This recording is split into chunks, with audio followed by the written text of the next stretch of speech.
If you're a young adult, pension planning probably isn't top of your mind right now. Something that feels so far in the future won't be a priority for some, but it should come as no surprise that getting organised ahead of time is the best way to set yourself up for the future. In today's episode of Money Talks, I'm joined by Jamie Mourant. He's a senior investment manager at Tyson Wealth, and we'll be discussing all you need to know about pensions, retirement planning, and future-proofing your funds. Thanks for being here, Jamie. Could you tell me a little bit more about your role and your responsibilities? I work as a senior investment manager. The roles and responsibilities are really varied. Not one day is anything the same, but we deal with a lot of client interactions, whether that's kind of portfolio implementation stuff, portfolio review meetings. It's quite broad, really. Yeah. So why is it important for younger generations to start planning for retirement early? It feels like a silly, contradictory question, younger generation and retirement, but talk to me about the importance of that. Yeah, I think the main thing from my perspective is that if the earlier you start, the quicker you can kind of take advantage of something that's called compound interest. Yeah. So for those that don't know, compounding is basically interest on interest earned. So if you had £100 and you earned 5% on that over a year's period, you'd end up with £105. Rather than obviously taking that £5 interest gained, you would then roll the 105 in total that gains another 5% that then goes to £110 and 25 pence. So rather than just earning £5, you end up earning £5.25, and the longer that goes on, the better it becomes. So, the power of compounding itself kind of still fascinates me today. I speak to quite a few friends of mine who maybe don't work in the finance industry, and we've got a calculator on the website, and it's designed kind of for investing for children or starting earlier and things like that. And what we do is I think I showed a friend of mine putting £5,000 in today and adding £250 a month, and calculated it based on an average return of 7% per year.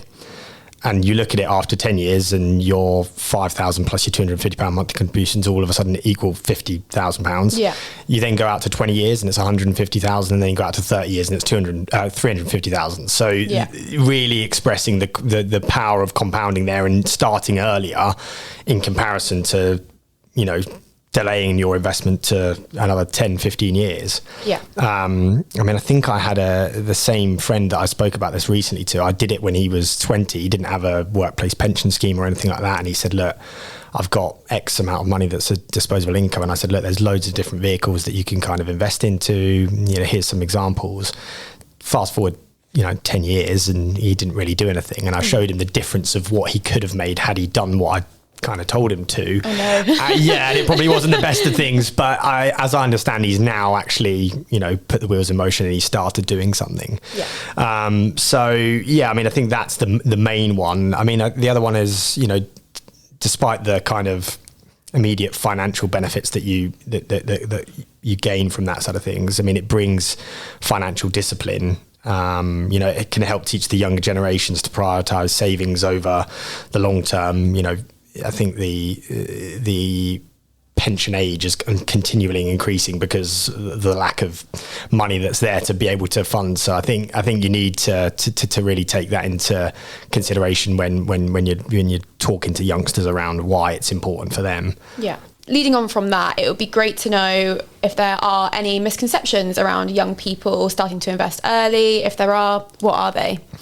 Yeah, I think the three main ones I tend to hear is, something along the lines of, I have time to save later, when I earn more money. I need more money to start investing. The fees might take into account of that, but we'll come back to that side of things. And then the other one is, I don't understand it. It's too risky. So let me deal with those in that particular order. So the first one around kind of saving later when I earn more money, I get it. I've been in that same situation whereby, I'm pretty young. I want to go away and spend the money on a holiday and go and see the world, or go and buy some new clothes, or, go out the weekend, whatever it be. But the best bit of advice I could give on that side of things is setting up a direct debit into some sort of investment vehicle at around payday, so you don't see it coming out of your kind of thing. It's all part of the same pot effectively, and put it into an investment vehicle. Is that way it isn't seen as though it's being kind of disposable income that you can go and spend on a holiday or some new clothes or whatever it be. Waiting till later means you'll need to put away much larger amounts to play catch up. And that means you're exposed to greater market risk, not necessarily just in terms of from a performance perspective. So imagine if you didn't have a vehicle where you'd put money away from a period of point in time and you're playing that catch up and you're having to put more money in now, and you put it in 2 weeks ago, your money could be down 20%. So you increase the potential of market risk there. And it means that you haven't benefited off of something that's called pound cost averaging. So it takes out all market timing side of things. You add slowly on a monthly basis, regular, doesn't matter what's happening in markets, and it's designed to kind of protect the investor against the volatility within markets.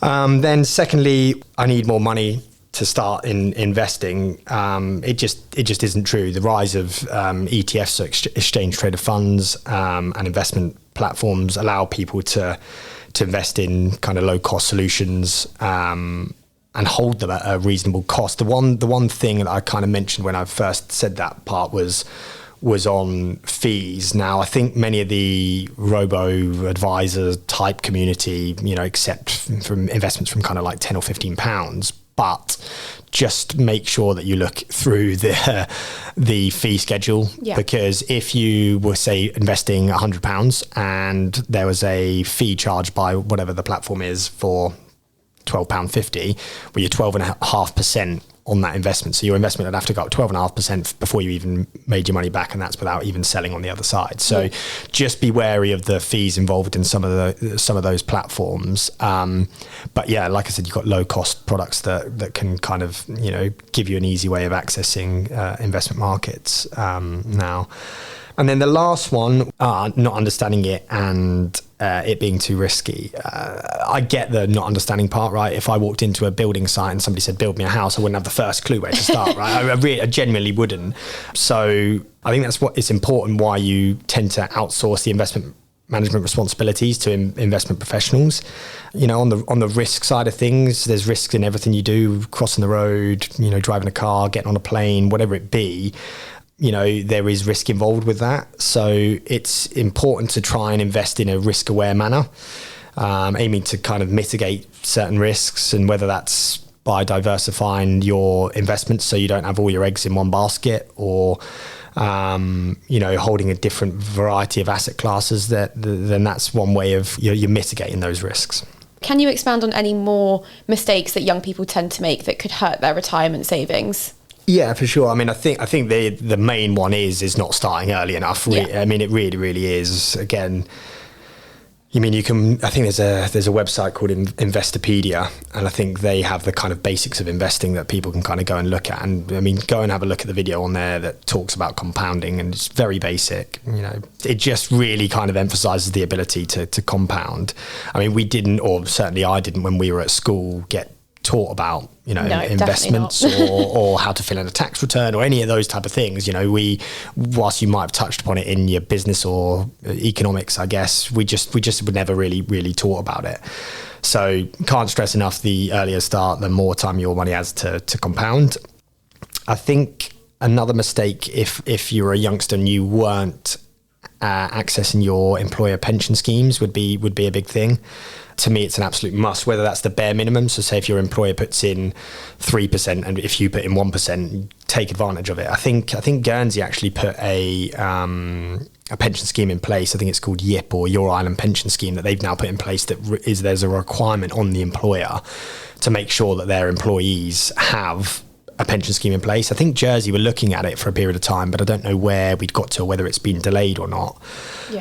But certainly take advantage of your workplace pension scheme if you've got one. Other mistakes that people tend to make, I mean, I think over the last kind of 10 years, I would say the younger generation, and me included probably within this, have got this idea of, making quick returns and it being easy, and whether that's through, cryptocurrency, or whether it's through, there was a saga around a stock called GameStop for a period of time, which was basically a load of people that went on to a chat forum, I think it was Reddit, and they were all trying to bring down hedge fund people who had shorted that specific stock. So they were continuing to buy it and buy it and buy it. And it just shot the share price up because it meant that they closed their shorts. And without getting too technical around that side of things, and they basically, a lot of these people 6-7 times their money in the space of, weeks. Mm-hmm. And it was like, that's so easy to do. And it's the same with cryptocurrencies. I'm an investor in cryptocurrencies. I've got a group of mates that love it, right? They can't get enough of it, and have seen these 10, 15, 20% moves in a day, in an hour, and think it's normal. Mm-hmm. So that's a mistake, right? That isn't normal. That isn't normal kind of mainstream financial markets, behaviors from a percentage performance perspective. So don't go and try and shoot out the lights and take bigger risks. Like I said, on that compound interest side of things, if you can get 5% and then compound that at 5% and thereafter, then you'll sit pretty happy at the end of 30-year period or 40-year period when we're looking at retirement ages. And I guess the last mistake that I would kind of highlight to people is not diversifying your investments. Whether that be people just leaving money in a savings account, or say you worked for Apple. They had a share save scheme whereby you could invest and save monies as a scheme by there, and then at the end of the period you then get Apple stock.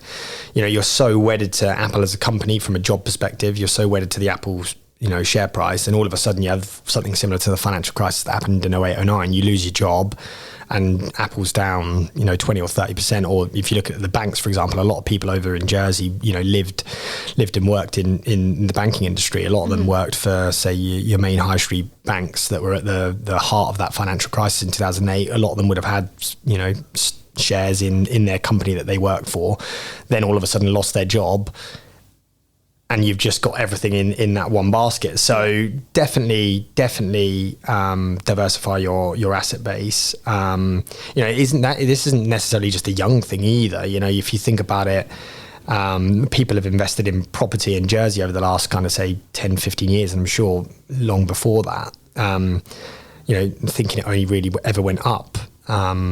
Cheap interest rates from post-financial crisis. We've had free money. Then all of a sudden, that 10, 15-year period, COVID comes along. It changes everything. A war breaks out in Ukraine.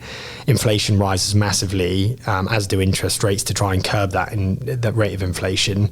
And all of a sudden, you've got people's mortgages doubling and trebling. The house prices, the house market over in Jersey, can't really go anywhere. And people become forced sellers, and all of a sudden you're over leveraged, and your whole world has just come in amongst yourself on the basis of interest rates rising pretty quickly over a period of a year. So diversify your investments. Don't hoard your investments in one specific asset class, whether that be property, whether that be even investments. You'd like to think that you want a broad range of assets to get exposure to. Yeah. That's a word that I hear a lot, especially with doing the series, diversify. So that's certainly one thing that I'm taking from this. So moving on to the planning side of things. So considering all we've discussed, and you touched on inflation there, how should people plan for inflation and the inevitable rising living costs?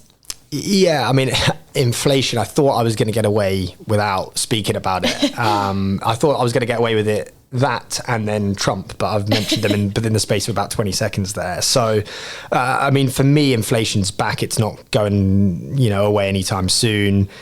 If you look back at the last kind of 30 to 40 years, and it's something that we speak about a lot, the world has got on.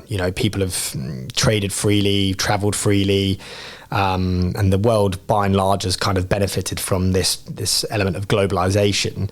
And then you've had a multiple different factors that have kind of, change that effectively. So whether it's COVID impacted everything, global supply chains broke down as different countries adopted different stances, demand increased as by and large people had been locked away without spending and saving a lot of their money. So when we were allowed out, we all went and, spent the money. I'm sure people remember the £100 that were given by the government to go and spend. And a lot of people were going and having a meal with your friends and stuff like that. I think I got a pair of shoes, so. Yeah. Well, you're better than me. At least you still got something to show for it.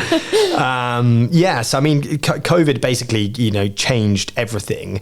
You then had the Ukraine-Russia war, and obviously the energy prices spiked among commodity prices spiking, further supply chain disruptions. So it's no surprise that we've seen inflation kind of be the buzzword for the last 3 to 5 years. The best way that I would kind of plan around inflation is don't be too over leveraged. Don't lend too much money, whereby, like a scenario I just said before around, your mortgage repayments had maybe been, 1.5%, 2%, rewind 5 years. Then all of a sudden you're now paying 6, 7, 8% on a mortgage repayment. So don't be over leveraged would be the one big thing. I mean, if you're looking at it purely from a kind of investment perspective, again, the element of diversification, don't hold all your eggs in one basket. Have property, have some shares, have some bonds, buy some inflation protected assets such as, TIPS, so Treasury inflation protected securities. You could even have some of the commodity side of things. Gold holds up well in an inflationary environment. But yeah, the main thing for me is don't be over leveraged. Very insightful and very handy. So moving on to the actions that we can all take. I'm considering myself a young person as well in this category. So what are some steps that I can take today to secure my future? Biggest one I can advise, starting early, right? I mean, stressed it earlier. The power of compounding, honestly, it really does still fascinate me today. I mean, I get it. You're in your 20s or your 30s and you aren't even thinking about retirement. It's 30, 40 years away. But as a great football manager, Jose Mourinho said to Dele Alli, a Tottenham football player at the time flies. And I'm not saying put all of your disposable income into an investment overnight. Take some small steps to start you on that right trajectory. If your job offers a pension, absolutely take advantage of that. Make sure you utilize it and put a direct debit in place into some sort of investment vehicle, so you don't spend all your money, because 90% of us, me included, aren't disciplined enough to manually transfer money every month, and we'll end up going and spending it. So I would build an emergency fund. I've always kind of held some cash typically. Normally everyone kind of suggests 3 to 6 months worth of expenses, and that's to guard against things like your car breaking down. It's to guard against things like you losing your job and all of a sudden having mortgage repayments to make. So building an emergency fund is something certainly I would look to kind of do. The one big thing that I would tend to encourage people to do is to try and educate themselves. We're doing a podcast right now. I listen to quite a lot of podcasts, whether it be the Diary of a CEO or, the high performance podcast, something that you're interested in, right? I mean, I remember COVID times, I was listening to a podcast on mRNA and nearly fell asleep, right? It was the big buzzword at the time, but just didn't enjoy it, didn't find it interesting, couldn't really grasp it. You have to be interested in what you're listening to, and you have to find ways to kind of learn and educate yourself. And then I know I've reiterated numerous times, but just be careful on debt. I grew up in an environment where it was free money. I remember saying to my mum and dad, right, remortgage your house, we're never going to get a chance to lend at this cheap rate again. And they were like, well, we've seen interest rates be at 15, 16, 17% when we started buying a house. Just be careful on debt, because clearly in the space of a year we went from half a basis point interest rates to 5% interest rates. So times have changed on that side of things, and the one bigger piece of advice is if you've got high interest debt that you've got, pay that off pretty quickly so that you don't have to pay interest constantly on that throughout your whole life. Yeah, some sound advice there. Thank you so much for your insight, Jamie. It's been really great to learn more about this really, really important topic, and something that as young people we definitely all should have a level of awareness of. So thank you for sharing your insights today. My pleasure.